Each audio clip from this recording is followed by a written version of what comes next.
it's Ryan Dahl. Welcome back to PraiseCharts Live. I'm excited about this one because I've got two guys that I'm going to be talking about today under the topic, The Church is Back. We have all been through something that nobody's ever experienced together in modern history, quite like what it's been in the last 2 years. And I'm sure many of your churches, many of you are having such different experiences where you're thinking about what it was like back in the early 2020 or 2019 when the church was bustling with people all around. And now we're here in a semi-post-COVID era. Many churches are in different kinds of states. And some of us are wondering, where are all the people? Where have they gone? We want to see them back. So we want to just dive in to some deep questions about this and talk with two worship pastors about their experience, some of the emotions, some of the experience, some of the questions that they are wrestling as they talk about bringing the church back. So today I've got Johnny Markin, who has been with us many times here in PraiseCharts Live. He's a worship pastor in Canada, about 20 minutes from where I live here in British Columbia. And then all the way across the world, we've got Dave Bell, who's the worship pastor at Alive Church in Lincoln, in the UK. So we're going to bring them together and have this conversation. I'm looking forward to it. Let's get into it. Welcome to PraiseCharts Live, Johnny and Dave. So great to have you here. Thanks, Ryan. It's an honor to be back. Yeah, it's great to have this. I mean, here we are, three guys on the screen here and covering the whole globe. So I love that. So glad to have you with us, Dave, all the way from the UK. And Johnny, you are the one that actually brought Dave into this time with us. So I've loved the times that we've had together, Johnny, to talk about many topics, talking about modern worship, liturgical worship, planning worship songs, very practical things, and thousands of people have viewed many of those videos. But today you brought this topic and you brought Dave here. So tell me a little bit about yourself, some new things that have been going on in your life, and then introduce us to Dave, a good friend of yours. Well, Ryan, you know that I was building up a ministry here in the Vancouver area called Worship Leader Institute and putting a lot of my attention to that. And in some of the consulting I was doing, one of the churches locally got in touch with me, and in trying to help them find somebody who could be their worship director, they wound up hiring me. So I was quite surprised. Go figure. No, it's been great. You know, the Lord seems to call my wife and I to be a part of that community at Cloverdale Baptist Church. And we're very excited. Just once again, discovering that the family of God, you never leave a church. You always just grow your family as you go, as the Lord takes you from one place to another. And one of the places I still consider home is Lincoln in the UK, where we still consider Alive Church, which was formerly known as New Life Church in Lincoln. It was such a formative time for my wife and I, and our children were born there, Daniel and Jennifer. And so I've known David since he was probably 7 or 8 years old and watched him through the stages of learning how to play guitar. And then after we moved back to Canada, the Lord touched his gift, did some miraculous stuff in his life. And now he's the worship pastor at the church where we served and where we still have so much wonderful friendship and fellowship. It's great to have you here, Dave. And I do just want to qualify that is not a green screen behind you. Those are real guitars. Now, I'm not saying you know how to play them. I'm just saying they are real guitars. So they are. No, love to have you. Tell us a little bit about yourself and what's life like in the great UK. Well, thank you so much, guys. It's a total honor for me to be a part of this today. I never take these moments for granted. So thank you so much. And thank you to Johnny, who's been a major influence in my life. I'm sure we can come on to that at some point. Yeah, my name's Dave. I'm the worship pastor of Alive Church here in the UK, and we're a multi-site church. We meet over 8 locations right across the UK, and I have the honour and privilege of being the worship pastor not only in the central location, which is in Lincoln, where Johnny was based, but oversee the worship teams, musicians for all of our campuses, which is very, very exciting. Awesome. Well, it's an exciting season to think about the church and people and where they all are, where they're all coming to. And today we want to kind of zone in on this kind of idea of the church is back, or maybe we should say, is the church back? We should have framed it like that, like it's a question and it's a statement. So that's what we're going to kind of dive into. So why don't we just kind of go to you, Dave? Just tell us a little bit about what's been your experience. Here we are in the fall of 2021, well past what we ever thought we would be in this kind of whole COVID era. So tell me a little bit about some of your experience. What were your expectations as you're coming back into live services, and what's it actually been like? Is the church back? Sure. Yeah, great question. Well, our team did an amazing job when we kind of first heard about all of this pandemic and the church kind of had to close its doors, I suppose. We moved straight to an online service, which was fantastic. And I suppose there's a bit of an excitement and a bit of hype and buzz about doing something new, certainly pushing our skills, learning all about live streaming and those type of things. It was an exciting kind of process for more of the creatives among us. But I suppose being a worship pastor, there's nothing like the gathered church. There's nothing like the corporate singing. And so when a few months moved on, although the online services were certainly serving a purpose, for me personally, I was just longing to get back in that live atmosphere and that live room. And I know across the world it's been slightly different as how we've re-emerged and re-entered church. So some with restrictions, some without.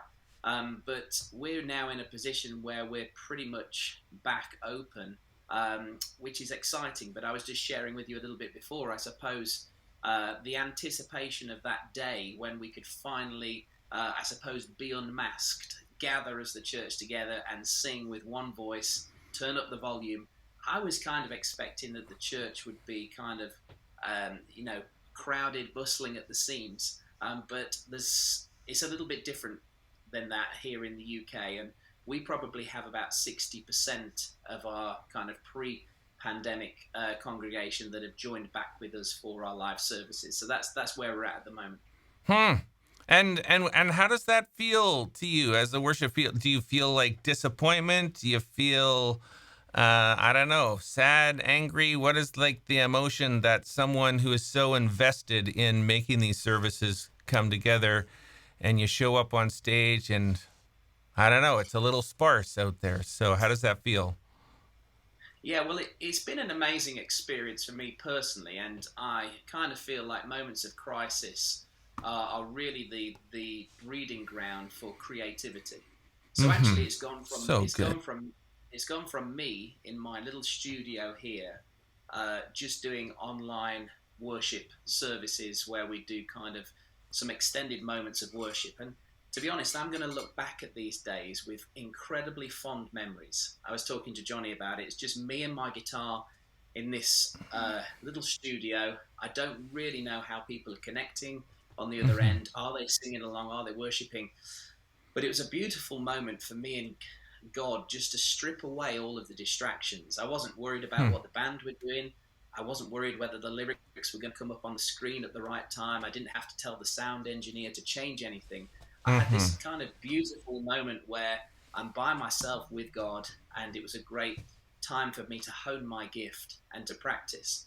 But obviously coming out of that, there is an element of where you want to kind of bring people with you and say, come on, let's get back in church. But it's hopefully teaching us the other side of our title, which is pastor, worship pastor, to be a little bit more allowing, a little bit more time to process, and a bit more time to allow people to do things at their own pace. We're all built very differently. I've been brought up in church all of my life. I attended church every Sunday through the darkest days of my life with some serious health challenges. So my perspective is very, very different. But I know a lot of people don't yet have that perspective. So we need to be kind. We need to be kind with people. And we need to journey with people sometime at their pace until they feel comfortable to be in that environment to worship again.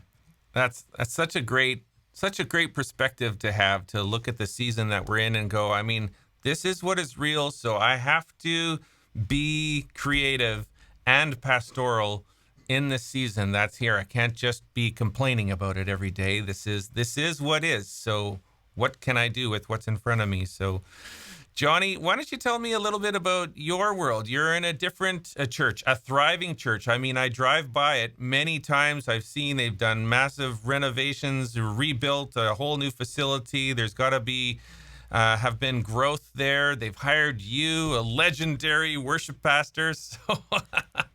So tell me, what's it been like for you? What's your experience been?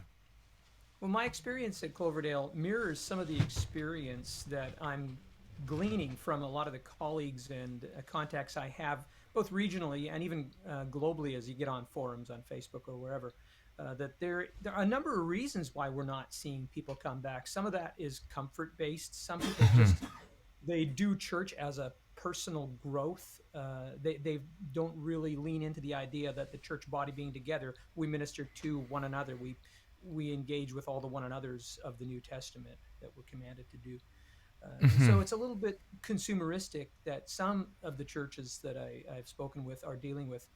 But there are other things at stake here with the pandemic and the views that people have. And so I'm consistently hearing messages from pulpits, not just in our own church, but in other pulpits, when you go online and you hear your friends at other churches too, about unity, about needing to put our eyes on Jesus and recognize who we are and not be in dispute about our views around COVID.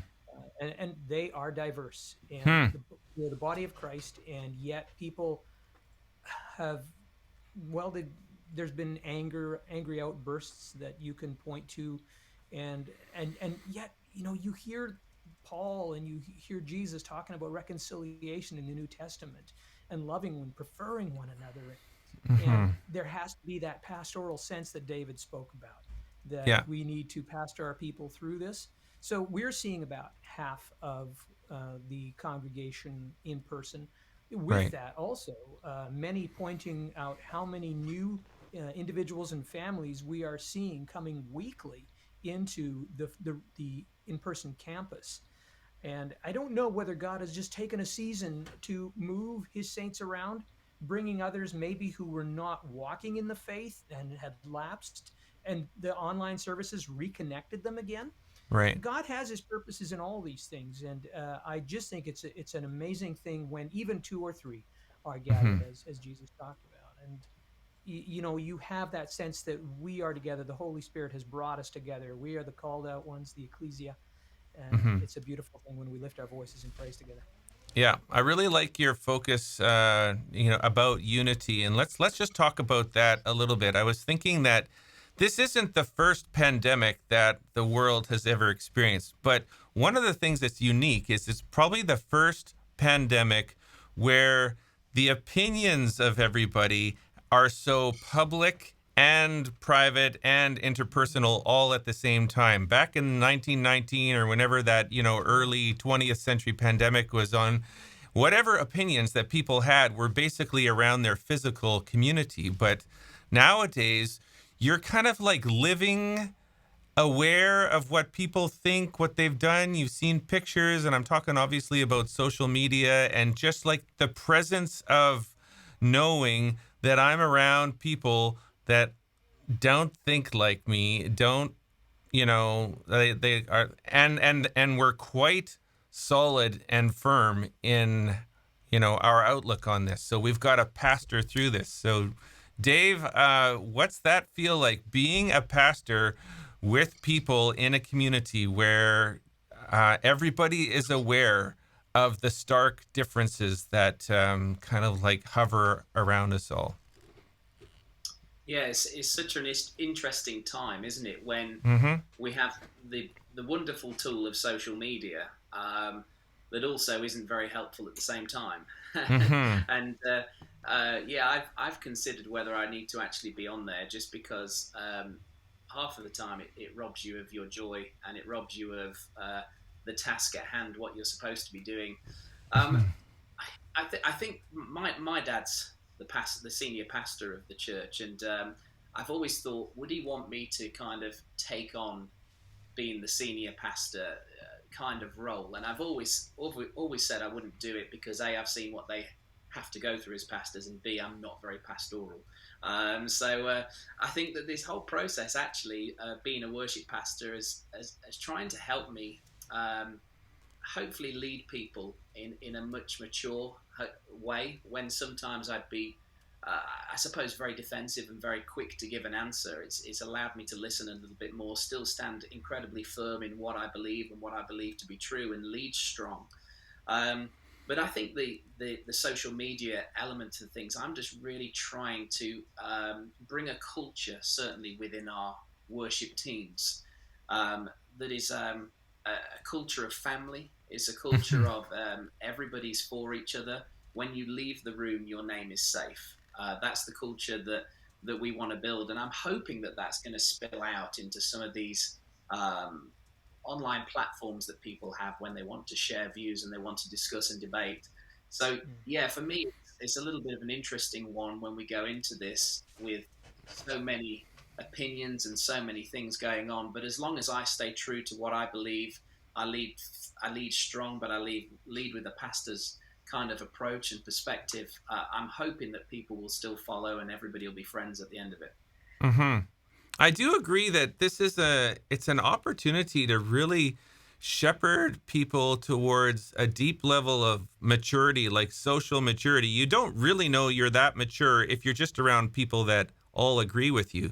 You know how mature and deep you are when we can see how you function with a community of people where you know there's disagreement, and how gracious you are. I mean, talk about worship. This is one thing I think is worship isn't really all these songs we sing, or it's not in your guitars that are on your back wall or my wall. It's the fruit of the Spirit, right? It's our lives. It's the way we treat people with grace. Ultimately, we only sing these songs so that they leak out into how we actually treat people. That's the bottom line, is our lives, right? So here we are living in an opportunity, in an era where the differences are so prominent in our lives. And Johnny, I don't know if you have some thoughts about like that pastoral voice that people need to hear about, not just, I mean, sure, have an opinion, but how do you treat others that are slightly different than you? Yeah, Ryan, the word that comes to my mind is grace. That we need to learn how to walk in grace and practice grace. And grace is only something that you can learn how to practice when it's been shown to you. And I think that the key, again, is preferring one another. One of the pastoral tools that we're looking at utilizing a little more right now is when we are gathered, and even when we're got people online gathered with us, we're actually using the time to focus on more songs that are in the our and the we and the us, so that we can reignite that passion that we are a people of God. We're not just individuals. We've been isolated for so long. And the first week that everybody came together at Cloverdale, I was astounded at the sound of the saints. And it wasn't just their singing. It was the sound of them conversing and talking and having fellowship. And it brought me right back to the scripture in Acts 2:42, when the people said that they were doing the four things. They had the breaking of bread, and they had the prayers, and they had the teaching of the apostles, and the fellowship. And it's that koinonia, that deep caring for one another. And when you heard the buzz of the people, it was actually louder than the backing music that was going on. I thought, yes, this is us. This is who we are. And even if the people are at home, I'm hoping it ignites the sense that when they are singing, they are thinking about, yes, I'm still part of that body. One great thing that the early church did to continue to help people feel they were part of the body was, if they were shut-ins or in prison or sick, when the church celebrated the Lord's Supper, they would take some of the bread and the wine, and the next day or later that day, they would go to the homes or to the prisons and share from that same celebration with those people to say, you are a part of us. And it's that sense that the I in the we is an important part of what we're trying to cultivate. It's really good. Let's talk a little bit about, I want to talk about making the most of live services as we have them right now, maybe attendance is down, but just, being authentic and just how can we make the most of what we have now? And then also let's talk a bit about the online experience and maybe just gathering from everything you've learned. If some of that is stretching out for some people still and they just want to make like the most of it. Let's get real practical and talk about things you're learning. So Dave, just on the live side, I want to just ask, do you feel a little different now than you did in February 2020? Like, obviously, we all change. We all grow and evolve and mature. But how are you a little different? How are you thinking different? How are you leading different in a live setting today? Sure. Well, we've made some major changes really as a church, and as I mentioned, we're 8 locations that meet right across the UK. And the leadership team came together, and two things came out. One was as a response to the pandemic, and two was through some recent studies that a doctor in our Church of Psychology had done. So the first in response then kind of worked hand in hand with a guy called Dr. Roger Bretherton, who did some studies on the sizing of groups and the optimal size of a group where they feel connected and they feel they could be classed as family and they feel they can belong. And it's very it's no coincidence that number is 120, like we read in the upper room.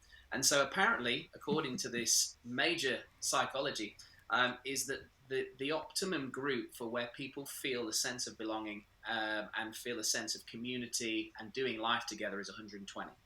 So what we did is we broke our whole systems down into what we've called communities. So instead of meeting in the one big gathering on a Sunday where we might have 600 or 700 people in one of the locations, we've scaled that back now. So we meet as communities where they will reach about 120 and no more. So just as an example, in our Lincoln location, we had just one. We've got one in the north, one in the south, and one in the central. Our central location now has gone to 4 communities. So we have 4 Sunday gatherings that happen. We have 2 at the same time at 9:30, and then and then 2 at the same time at 11:30. And you know what? That was really interesting for me to get my head around, because I've been a little bit used to the larger church aspect from growing up. It's always been, by UK standards, a really good sized church. And it's kind of like we were going back to the beginning again, when you kind of meet in that smaller number, the teams are different. But so now, instead of like 8 locations, we're now 16 communities that meet on Sunday right across the UK. And so that's out of a response of the pandemic. And the response is, we've learned that we need to readjust our thinking. We don't want to just rush back into crowded programs, burning people out. And we've really now got this sense that the pandemic has taught us we need to concentrate on building relationships and do life with each other, rather than just getting stuck in ritual and routine. We actually want to do life with people. So these communities have been formed, and it's been so incredible for the church to, from so many aspects, from people feeling they can come back a lot quicker to church because the gatherings are slightly lower in number, is a great win. The second win is a lot of people who maybe felt isolated in a larger gathering, maybe struggled to connect. They're automatically placed into this smaller family where they feel kind of where they feel loved.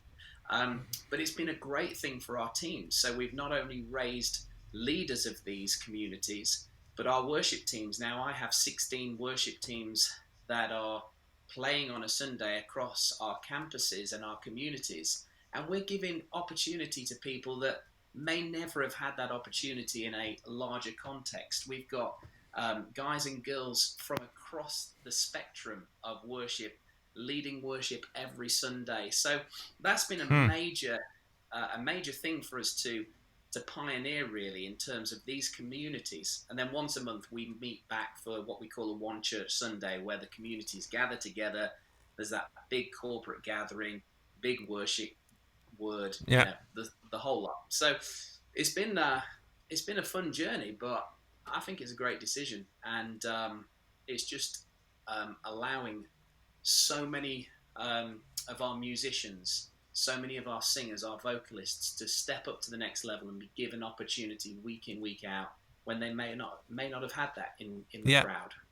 And are you also one of the people that every now and then you'll lead one of the satellite services that are like just with 120 people, and just wondering how that feels a little different than maybe you're used to 500 or 1,000, or lights, sound, smoke, I don't know what your church is like, but I know what other places are like. But what's that? Yeah. How does it feel a little different with a smaller group like that? It feels totally different, and I suppose it's still a privilege for me to do what I do, but I lead the worship at one of our communities week in, week out, where would have been used to a much larger congregation with probably 100 120 people. So it allows me to bring team members forward a lot quicker and a lot sooner than I could have, but it also allows me to travel around a little bit, some of the communities, and kind of help out and those type of things. But as we also do a big monthly gathering, which is called Worship Encounter, where we do it once a month in the evening, on a Sunday evening. And that's a time when the band come together, and we try and fill the church. And that was our first one back last Sunday since the pandemic. We did it all online, and it was so exciting to see everybody turn up. And it's a night dedicated for prayer for the sick, salvation moments, and worship. So it's an exciting time. It's different, but it's exciting. It sounds to me like it feels like your church has found this new balance, whereas there's this human, pastoral, let's use people who might not all be studio musicians, that kind of thing, and engage them and get them involved. It's, that sounds like a huge win for your church coming through the pandemic, but being creative. That's kind of like the real message I think that the three of us are trying to say is so super encouraging. And Johnny, I know you've had some experiences leading in the last church you were in, which in our kind of, you're local to me, but it's kind of like a large, church and thousands of people all together. And now you're probably in an experience where you're having smaller groups as well, more musicians. Tell me about some of that experience for you, Johnny. Yeah, Dave's experience really mirrors a lot of what my previous church, Northview, had done for about a decade, where we were planting campuses and growing teams in different rooms. And we had discerned as well, in the same way, that people were connecting well in smaller gatherings. So we had actually launched some smaller gatherings within the same building. And that required us to train up other leaders to do the same thing. So I'm just endorsing everything you guys are doing. This is a great direction. The other thing that we're sort of working with right now has to do with what you mentioned, the smoke and the lights and the production levels, is that many of us encountered the idea that we had to strip everything else away during the pandemic online and get to grips what really is important. What are we doing here? And so in coming back, we wanted to not make the production quality the bar that we have to achieve. Not that we don't want to give our best for the Lord. We want it to be excellent, but we wanted to say, let's start simply. And we started with just acoustic guitars in a big room with whoever would show up. And there was 200-300 that showed up on the first week. But what it did is it gave them a sense of hearing each other. We weren't overwhelming them with the sound of a band that's just going to pound away and enjoy. I'm totally supportive of that too. But there was just these moments where we wanted the church to hear its own voice again in gathering, and to realize that we don't need to have all those other things to facilitate worship. God inspires the worship. It's His Holy Spirit coming through us that allows us, that gives us that voice of praise. And so we've continued by having moments, many more moments, I think, than what I would normally build into a time of song, where we pull a band back and just let the people sing out. And so we're trying to find this blend, even going the direction of let's brighten up the room a little bit. Let's not make it this kind of nightclub scenario. Let's remember, we're looking at one another. Paul tells us to sing to one another in psalms and hymns and spiritual songs. And if I can't see you, I can't sing to you. So Yeah.